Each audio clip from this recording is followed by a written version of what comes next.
the schools are probably becoming more proactive on taking enforcement action on that. I'm seeing. On the THC, it's really interesting how things evolved so quickly. We were taking a gentler, kindler approach when it was just vaping. But now it's morphed into something that we just can't. Right. We just can't do that. And unfortunately, with our neighboring states, THC being legal, it comes in very easily. I have done copious amounts of research in the last couple of months on vaping and THC with young people, and part of the sanctions that the young people get when they come to teen court is they have to do a research project on the effects of vaping and or THC on health of anybody under the age of 25. So I've learned a lot from their research projects too on the significant health risks that are involved with vaping as compared to the actual smoking of cigarettes, and vaping is far worse.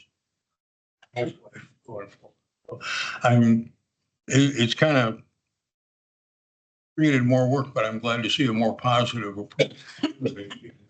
And you know, hopefully the kids someplace along the line realize how dangerous it actually is. Yeah, I mean, we of course it was to, suspend them right away and kick them out of school, but they're just going to go home and toke up all day. Right. So have them in school, at least you can talk to them about stuff. Right. But I'm a big fan for in-school suspension. Yeah, and we went to that a lot. Yeah. But the marijuana is a different animal. Yeah. It's too dangerous. What's your take on legalizing Too much talking. that's going to eliminate problem?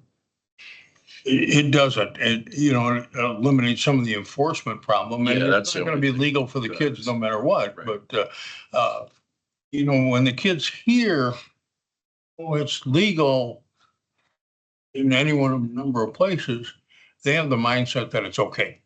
Okay, it's not legal here. We don't want to get caught.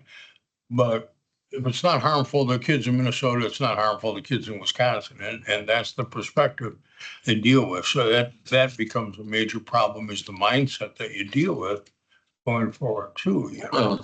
About if you legalize it and then the government will make the money, and then there will be more severe results, or there will be no results from it. There won't be. But That's it. Yeah, do anything with the money. See, that's the problem. It's still federal.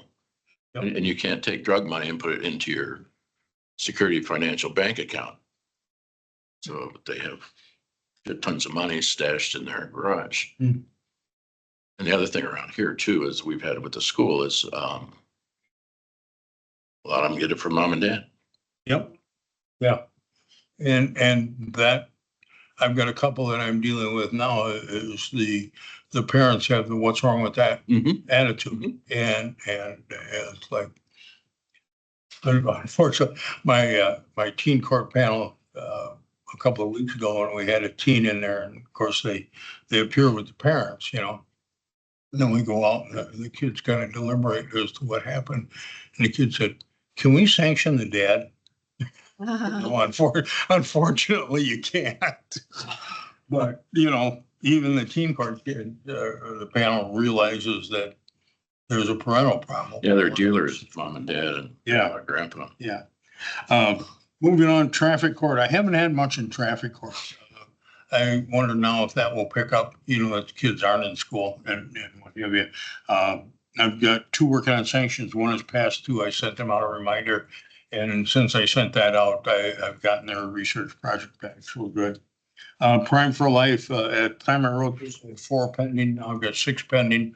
So I'm going to schedule the Prime for Life. That's the underage alcohol. And it's not just underage alcohol. I got to change the brochure because they've included THC in that program now. So that's a much better, more wide-based program, and they're dealing with the problem. Victim impact panel, I've only got one pending to go to that. What I think I'm gonna do with that particular respondent is, the victim impact panel we have is, bring a member of the rescue squad in, and then we talk about, some injury accidents that I covered and showed a couple, videos. So I think with this one particular individual it's a pretty good respondent, pretty good kid that's coming in. So I think I'll just bring them into my office and go through the videos, have a little conversation, and so that that person can complete their sanctions and move on from there, because otherwise it's gonna be out way too far, so. So that's pretty much it, normal activities, I do the MRT update every month. Most month, I should say, so I've got that, and then involvement with my MRT program with drug court, so that pretty much covers my activities for my 3 days a week.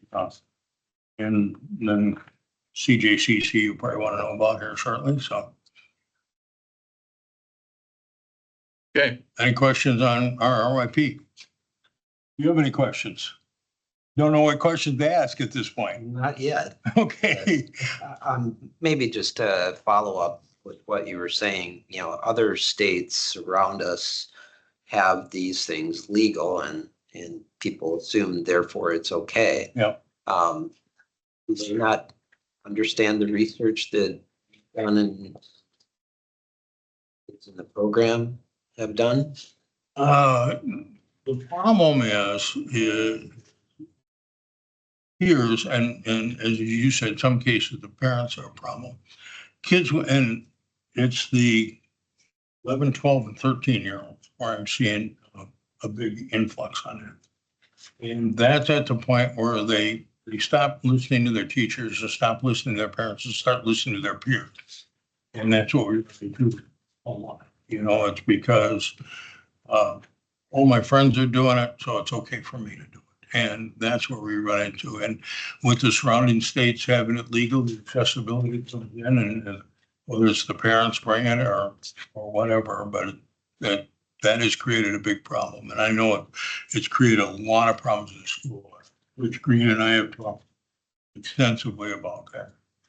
You know, it's just, we're kind of throwing water into the wind here sometimes, I feel like, and I'm sure you feel the same way. yeah, yeah. I have grandkids in Milwaukee, and they actually have not DoorDash, but they can call up a number and bring it to their apartment. Oh my God. Home delivery Home delivery for for drugs. Doobies R Us. Wow. Yeah, Oh my Lord. yeah. And they're probably not real conscientious about checking IDs. I wouldn't think so. And I asked them, I said, so is that phone heavily encrypted? So, Yeah.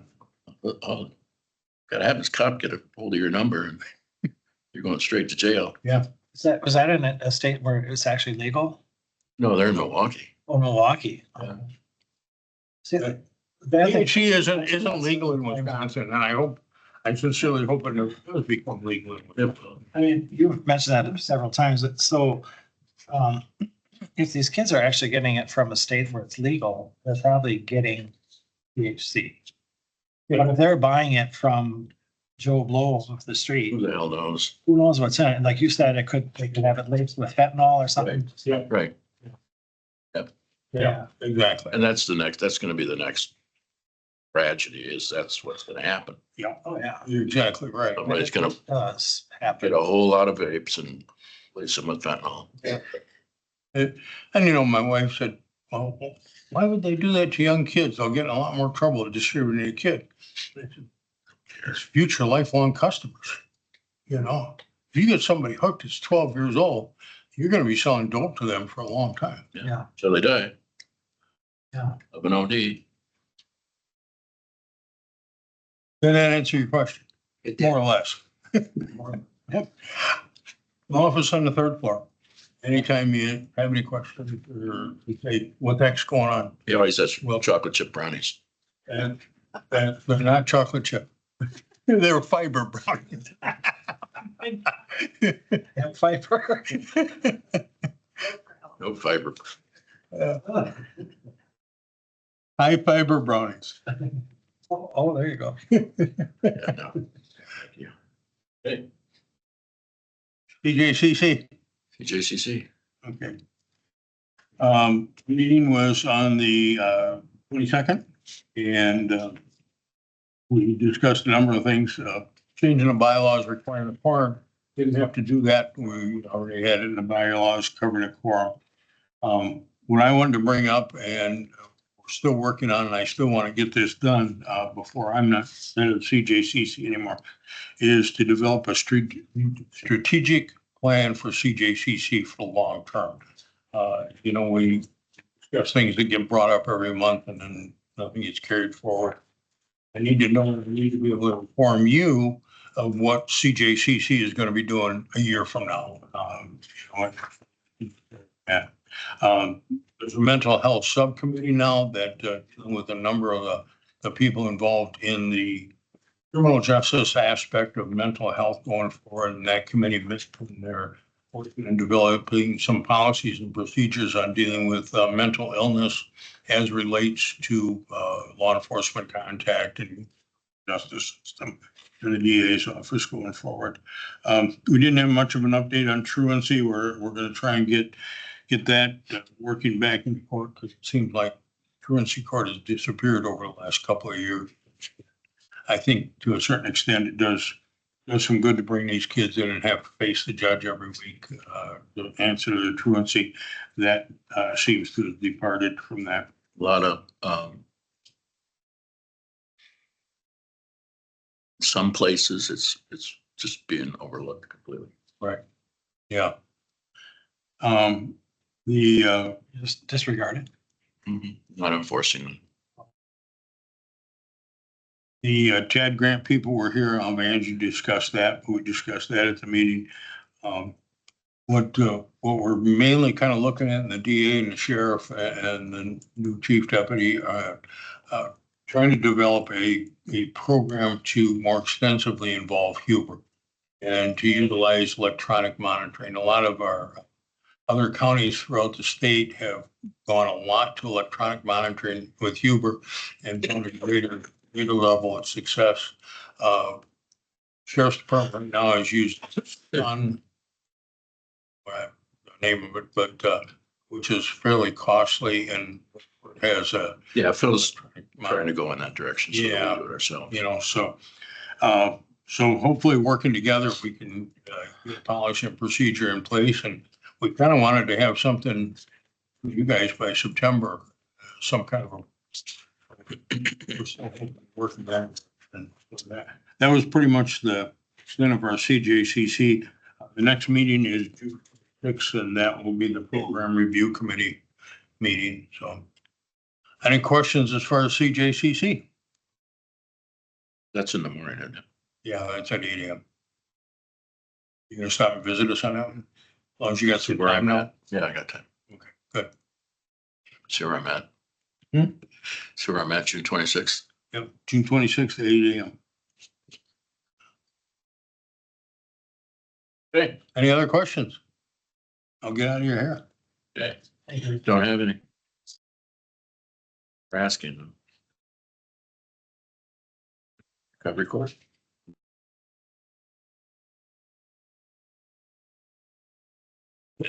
No.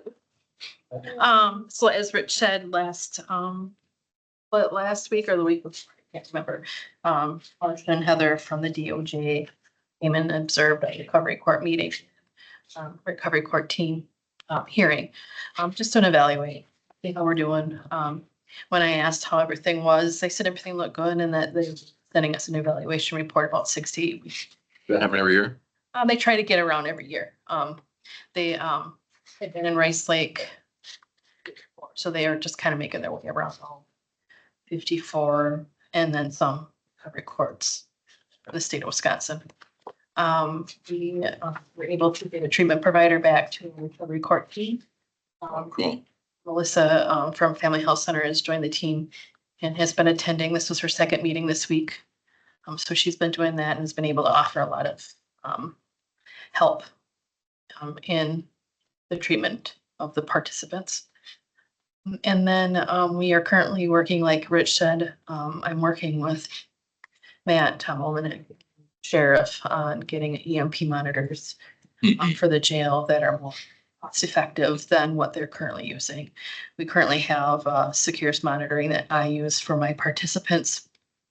And they're willing to extend an offer of some sort to the jail. That would be a lot more reasonable than what they have. So we just started that. I think Tom came back on Monday, so we stopped out and talked to Tom. Okay. We'll get that going so that find something that makes more sense than currently. And then with the new talking to Tom today, it'll be have jail captain on our recovery court team again. And then we're also in the works about getting jail to weekend testing back in the jail as well.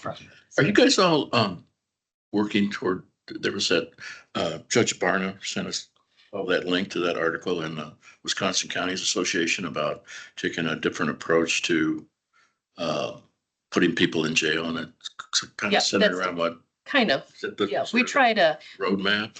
not to sanction them and throw them, put them in jail. Sometimes you can't avoid it.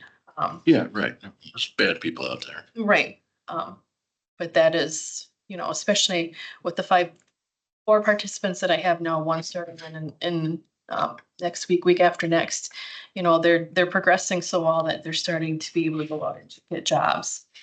And if they have a hiccup along the way, we don't want to, put them in jail Right, and them risk losing their job right. because we're currently number 1. Then they're just right back in the system. Right. So then they just right back where they came from. Right. So we're trying our hardest to work with them to try other alternatives to putting, a jail sanction on them. So I think in this case, that's where we have our monitoring program that we can put the monitors